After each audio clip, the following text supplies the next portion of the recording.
आपण बघतोय आता राज्यामध्ये सुद्धा प्रतिक्रिया यायला लागल्यात। काही वेळापूर्वी मुख्यमंत्री देवेंद्र फडणवीस यांनी सुद्धा सेनेचं कौतुक केलेलं आहे। आपण थेट जाऊयात, आपल्या सोबत आपले प्रतिनिधी सागर कुलकर्णी आहेत आणि सागर सोबत राज्यातले काही आमदार सुद्धा आहेत। या आमदारांची प्रतिक्रिया बघूयात।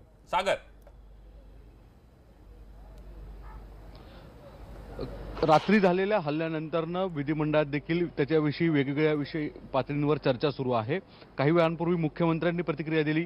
आता माझ्याबरोबर वेगवेगळ्या पक्षांचे आमदार देखील आहेत। आपण त्यांना विचारूयात। शशिकांत शिंदेजी, तुमची प्रतिक्रिया काय अशा एक पुलवामाच्या घटनेला सैन्य दलाने दिलेल्या पुलवामाच्या घटनेनंतर जी काही देशामध्ये प्रतिक्रिया सर्वसामान्य नागरिकांपासून राजकीय मंडळींची होती, संपूर्ण देश एकत्र झाला।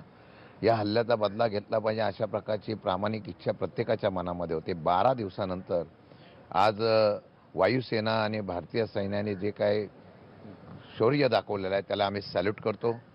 पक्ष राजकारण सर्व बाजूला ठेवून महाराष्ट्रातल्या विधिमंडळातले सर्व आम्ही लोकप्रतिनिधी 120 कोटी जनतेची भावना ज्यांनी पूर्ण केली त्या सैन्य दलाचं मनापासून या ठिकाणी अभिनंदन करतो। एक गर्व वाटावा की आज भारताकडे ज्या पद्धतीने पाहण्याचा दृष्टिकोन पाकिस्तान किंवा आफ्रिकेने केलेला आहे, आज त्यांना धडकी बसेल की आपण अशा प्रकारचा कुठला पाऊल उचललं तर आपण या ठिकाणी जिवंत राहू शकत नाही। त्याला त्याच पद्धतीने त्याच्यापेक्षा जास्त प्रकारने त्या ठिकाणी उत्तर मिळू शकतं, हा संदेश या ठिकाणी दिला। त्याबद्दल मनापासून या सैन्य दलाचा अभिनंदन करतो। गोरेजी, तुमची काय प्रतिक्रिया आहे ते? कारण की मान खटाव किंवा साताराच्या त्या भागातून तुम्ही दोन्ही येतात, त्यातून अनेक जण सैन्य दलामध्ये जातात। एक जाज्वल्य असं त्या भागेमध्ये कायम देशप्रेमाचा उद्भूत दिसतो। मुळात सातारा जिल्हा क्रांतिकारकांचा जिल्हा आहे आणि त्या जिल्ह्यातले अनेक जवान सीमेवर सैन्यामध्ये काम करतात आणि त्यात अनेक जवान शहीद झाले होते। पण आमच्या सगळ्यांची भावना, जशी अख्ख्या देशवासियांची भावना होती तशीच आमच्या जिल्ह्यातल्या सगळ्या लोकांची भावना हीच होती की कसल्याही परिस्थितीत पुलवामामध्ये झालेल्या जो भ्याड हल्ला होता त्याला प्रत्युत्तर दिलं पाहिजे आणि एवढ्या ताकदीचं दिलं पाहिजे की पुन्हा अशा पद्धतीचं धाडस झालं नाही पाहिजे। आज जे वायुसेनेनं जे शौर्य दाखवले आणि जो हल्ला केला आहे, मला वाटतंय तो पाकिस्तानसाठी आणि त्या अतिरेक्यांसाठी हा धडा असेल आणि भविष्यात भारताकडे वाकड्या नजरेनं बघत असताना 10 वेळा विचार करायला लागेल अशा पद्धतीचं उत्तर दिलेलं आहे।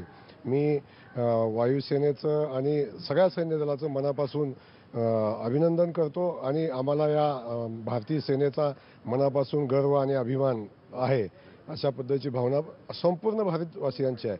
त्या भावनेसोबत आम्ही सगळेजण आहोत आणि अशा वेळी आम्ही सगळेजण पक्ष पार्टी या सगळ्या विषय बाजूला ठेवून सैन्य दलाच्या सोबत आहोत। आपल्याबरोबर काँग्रेसचे ज्येष्ठ आमदार देखील आहेत। तुमची प्रतिक्रिया काय आहे ते अशा स्वरूपाची सैन्यांची कारवाई? आणि विशेष म्हणजे यापूर्वी पंतप्रधान म्हटले होते की सैन्यांना पूर्ण ताकद आहे। काल अधिवेशन सुरू झाल्यानंतर विधान परिषदेने वरच्या सभागृहात सगळ्यात पहिला कुठला ठराव घेतला असेल तर पुलवामामध्ये शहीद झालेल्यांना श्रद्धांजली आम्ही अर्पण केली। सर्व राजकीय पक्ष मतभेद बाजूला ठेवले आणि आजही आमची भूमिका हीच आहे की संपूर्ण सैन्य दलाचं, हवाई दलापासून ते आर्मीचं आम्ही त्रिवार अभिनंदन करतो, त्यांना सलाम करतो आणि पाकिस्तानला धडा शिकवण्याचं पहाटे जे त्यांनी काम केलेलं आहे त्याबद्दल सर्वस्व अभिनंदन। मला एकाच या प्रसंगाची आठवण होते की 1971 साली मी अगदी लहान होतो, पण मला आठवतं आहे की सरगोधामध्ये पाकिस्ताननी संध्याकाळी भारतावर हल्ला केल्यानंतर त्या रात्रीच्या रात्रीत तत्कालीन पंतप्रधान इंदिराजी गांधी या विमानातून त्यांनी संपूर्ण पश्चिम बॉर्डरचा, वेस्टर्न फ्रंट ज्याला म्हटलं जातं, त्याचा पहाटेपर्यंत दौरा केला होता। जवानांना स्फूर्ती देणारं भाषण केलं होतं आणि ते संपल्यानंतर पुन्हा 24 तासात दिल्लीला परत येऊन त्यांनी पूर्व किनाऱ्यावर, बांगलादेशच्या किनाऱ्यावर तिथे जाऊन सगळ्या आपल्या सैन्याचं मनोबल वाढवण्याचं केलं होतं। हे इंदिराजींनी त्या काळामध्ये दाखवून दिलं आहे। ही आठवण मला या प्रसंगी आज उद्धृत करावीशी वाटते। पाटील साहेब, तुमची काय प्रतिक्रिया आहे ते? कराडसारख्या भागातून तुम्ही प्रतिनिधित्व करता, तिथेही मोठ्या प्रमाणात सैनिक आहेत। सातारा जिल्ह्याला देशसेवेची, सैन्यसेवेची अनेक वर्षाची ही परंपरा आहे आणि गेली अनेक वर्ष काश्मीरच्या माध्यमातून पाकिस्तान त्या ठिकाणी देश अस्थिर करण्याचा प्रयत्न करते। अनेक भ्याड हल्ले त्या ठिकाणी होत आहेत। परवा पुलवामाला जो हल्ला झाला तो अतिशय भ्याड अशा प्रकारचा हल्ला होता देशाच्या सीमेचं रक्षण करण्यासाठी जाणाऱ्या CRPF जवानांच्यावर त्या ठिकाणी हल्ला करण्यात आला. सर्वसामान्य जनतेची अपेक्षा हीच राहिलेली आहे की कधीतरी त्या पाकिस्तानला धडा शिकवला पाहिजे आणि अशा प्रकारची दहशत निर्माण केली पाहिजे की पुढचे काही वर्ष त्या देशानं आपल्याकडे वाकण्यासाठी पाहता कामा नये. एक निश्चित आहे की या ठिकाणी पाकिस्तानचा त्याला 100% पाठिंबा हा त्या ठिकाणी आहे आणि मग चांगल्या प्रकारची आदळ त्या ठिकाणी घडवत असताना विशेषतः पहाटे झालेला हल्ला हा त्या ठिकाणी होत असताना वायुदलाच्या माध्यमातून होत असताना आपली हानी कशी कमी होईल हेही त्या ठिकाणी पाहिलं गेलं आहे आणि तशाच प्रकारची कारवाई इथून पुढच्या काळामध्ये होणं आवश्यक आहे. ह्या वेगवेगळ्या लोकप्रतिनिधींच्या प्रतिक्रिया इथे येत आहेत. त्यांचं म्हणणं आहे की जो सैन्य दलाने कार्य केलेलं आहे ते कौतुकास्पद आहे आणि अभिमानास्पद आहे. व्हिडिओ जर्नलिस्ट संदीप पवारसह सागर कुलकर्णी, न्यूज 18 लोकमत, मुंबई.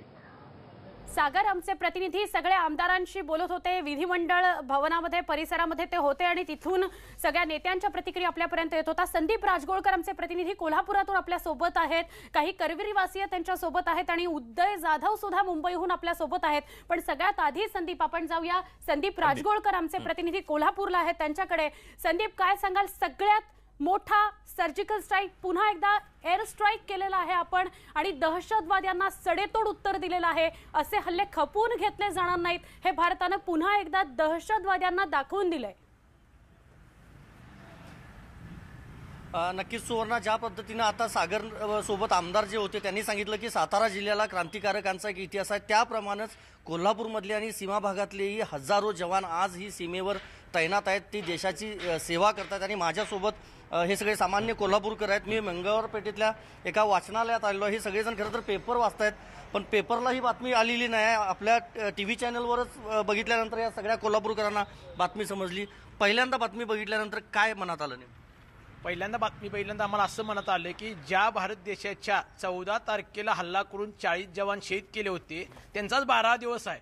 ह्या भारत देशाच्या परंपरेमध्ये 12 दिवस भारत शांत बसला. आज 12व्या दिवशी वायुसेनेनं आमची 12 विमान पाठवून पाकिस्तानमध्ये 300 यात्री खलास केल्याची ब्रेकिंग न्यूज आम्ही बघितली. आज आम्हाला अतिशय आनंद वाटला आणि आम्ही पाकिस्तानला चेतावून देतो भारताचे नागरिक म्हणून. आता 12 दिवस आमचे झाले, तिथून पुढे आम्ही जर एकदा सुटलो तर पाकिस्तान बेचिराग केल्याशिवाय शांत बसणार नाही.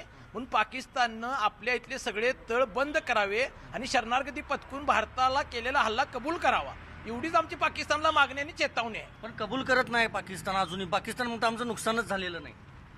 कसं आहे, पाकिस्तानची ती पहिल्यापासूनच ती म्हणजे ती बोलण्याची पद्धत आहे म्हणा किंवा त्यांचा तो खोटारडेपणा आहे. ती कधी ते आपला धर्म म्हणजे काय म्हणते त्याला, ती त्यांची ते बोलणं सोडणार नाही. पण आपल्याकडे असे आता ठोस पुरावे सापडलेत की बाबा हा हल्ला तिनेच केलेला आहे. त्यामुळं असंही निश्चित आहे जवळपास की बाबा हा भ्याड आला किंवा इथनं मागं जे आपले पठाणकोट असेल, आपला उरी हल्ला असेल किंवा आता जो झालेला पुलवामामधला तो त्यांनीच केलेला आहे आणि याचे चोख प्रत्युत्तर आपल्या इंडियन एअरफोर्सने दिलेला आहे. आणि अशा कारवाया ज्या इंडियन फोर्सने आपल्या केलेल्या आहेत त्यांचा आम्हा या युवकांना, जे आम्ही आपले भारताचे युवक आहोत, त्यांना सार्थ अभिमान आहे. आणि याच्यापेक्षा मोठ्या कारवाया आपल्या इंडियन एअरफोर्सने कराव्यात. मला सांग, पंतप्रधानांनी काही दिवसापूर्वी भाषणात म्हटलं होतं की माझ्याही मनात तेच आहे जे तुमच्या मनात आहे. म्हणजे करून दाखवलं मोदींनी, असं वाटतं? मोदींनी करून दाखवलं म्हणजे म्हणण्यापेक्षा एकदम ॲक्शन हिरो आहेत ते. म्हणजे मी तर म्हणजे म्हणेन म्हणजे एक युवक म्हणून भारताचा खरंच त्यांनी करून दाखवलं. आणि एक भारतीय युवक म्हणून आम्ही सदैव त्यांच्या पाठीशी आहोत आणि राहील. तुम्ही काय सांगाल? झालेली गोष्ट अतिशय चांगली आहे, परंतु फार उशीर झालेला आहे. इंदिरा गांधींनी ज्या पद्धतीनं सुवर्ण मंदिरामध्ये भिद्रानवाले संपवून टाकलं, तशा पद्धतीनं हे होणं गरजेचं होतं. झालेली गोष्ट आम्हाला आनंद आहे. आनंद म्हणण्यापेक्षा दुःखामध्ये आम्ही आनंद साजरा करतो. आज 12वा दिवस आहे शहीदांचा, परंतु उशीर झालेला. इथून पुढे अशा गोष्टीला उशीर न करता त्वरित निर्णय घेणं गरजेचं आहे. पण निर्णय पटकन घेणं गरजेचं असतंय. हा उशीर झालेला या हल्ल्यानंतर तरी पाकिस्तानची जिरेल असं वाटतं का? नाही, ते कसं आहे, जरी सुंब जळला तरी पीळ तसा राहतो, अशा पद्धतीने आहे. त्यामुळं ठेचणं गरजेचं आहे. याच्यापेक्षा मोठी कारवाई करणं गरजेचं आहे. आणि अशा कारवाई केल्याशिवाय त्या दहशतवादी पाळीमुळे खणून निघतील. अशी मला सांगायचं, युवक म्हणून पाकिस्तान परत हल्ला करेल भारतावर प्रत्युत्तर म्हणून असं वाटतं मग? आणि जर केला तर आपण तेवढे आपली इंडियन आर्मी सक्षम आहे ना, केला तर आपण त्या हल्ला परतवून लावू. आणि आपली जे इंडियन गव्हर्नमेंट आहे ती सुद्धा आता म्हणजे त्या पद्धतीनं कार्य करते असं आम्हाला तरी वाटतं. या हल्ल्याच्या म्हणजे ही जी आपण कारवाई केली आता पाकिस्तानमध्ये त्यावरून तरी असं आम्हाला दिसतं की बाबा आपलं जे इंडियन सगळ्यामध्ये आपण बघतोय की कुठेतरी कोल्हापूरकरांच्या संताप जो आहे त्याचं समाधान झालंय अशा प्रतिक्रिया येताना दिसत आहेत. आणि पाकिस्तानवर केलेली कारवाई ही अतिशय चांगली आहे. सैन्याचं कौतुक होत आहे, नरेंद्र मोदींचं कौतुक होत आहे. मी थेट जाणार आहे मुंबईमधून आपल्या सोबत उदय जाधव आहेत. उदय, मुंबईकरांचं काय म्हणणं आहे या हल्ल्यानंतर? पुलवामा हल्ल्याचा बदला घेतल्यानंतर मुंबईकरी काहीसे सुखावलेले आहेत. मात्र अजून मोठा हल्ला करायला पाहिजे आणि पाकिस्तानला कायमचा धडा शिकवला पाहिजे अशी भावना जी आहे ती सर्वसामान्य मुंबईकरांची. आपल्यासोबत काही मुंबईकर नागरिक आहेत जे दररोज मुंबईच्या रस्त्यांवरती आपला प्रवास करत असतात, कामाच्या निमित्ताने असं. काय वाटतं तुम्हाला जो पुलवामा हल्ल्याचा बदला केला? पुलवामाचा जो हल्ल्याचा बदला घेतलाय भारतानं खरोखरच एक चांगली प्रशंसनीय बाब आहे. आणि असे हल्ले आणि त्यांना धडा शिकवला पाहिजे. विशेष करून त्या आझाद मसूद आहे त्याला विशेष हे केलं पाहिजे, त्याच्यावर अटॅक केला पाहिजे. मेन आहे अजून मोठा हल्ला करायला पाहिजे, अजून मोठा हल्ला करायला पाहिजे आणि यांचं नाम निशाण हे करायला पाहिजे, मिटवायला पाहिजे. तुम्हाला काय वाटतं? याच्यातून पाकिस्तानी निश्चितच चांगला धडा शिकायला पाहिजे. जो आता अटॅक केला तो पुरेसा आहे का अजून मोठा करायला पाहिजे? करायला पाहिजे, अजून मोठा करायला. आपको क्या लग रहा है? मेरे को बहुत अच्छा काम कर रहे हैं, ऐसा ही और आगे काम करना चाहिए और बहुत बड़ा हल्ला करना चाहिए और उसका नाम निशान खत्म करना चाहिए पाकिस्तान का. सगळे आतंकवादी नष्ट झाले पाहिजेत पाकिस्तानमधले. पूर्ण हल्ला म्हणजे हा केला पाहिजे त्यांचा, म्हणजे पाकिस्तानमधनं सगळे आतंकवादी नष्ट केले पाहिजे. तुम्हाला काय वाटतं? जो हल्ला केला तो पुरेसा का अजून मोठा हल्ला करायला पाहिजे? इससे और बेहतर करनी चाहिए थी. और जैसे बच्चों को बड़ा करते हैं तो बचपन से ही वो मतलब पूरा नष्ट कर देना चाहिए. बचपन से ही हाँ, उसका जो मूल है वही नष्ट. हाँ, पहले जो जहाँ से स्टार्ट होता है वही पूरा खत्म कर देना चाहिए उसे. तुम्हाला काय वाटतं? जो हल्ला केला चांगला धडा शिकवायला पाहिजे. माझ्या अमेरिकेला अजून चांगला धडा शिकवायला पाहिजे. आपको क्या लग रहा है जिस तरह से पाकिस्तान ने? हॅलो, आमचे प्रतिनिधी उदय जाधव मुंबईहून आपल्या संपर्कात होते. सर्वसामान्य मुंबईकरांना काय वाटतंय हे ते जाणून घेत होते. सागर, आपलेही धन्यवाद. उदय, आपलेही धन्यवाद. आणि संदीप राजगोळकर आमचे प्रतिनिधी कोल्हापुरातून होते, आपलेही धन्यवाद.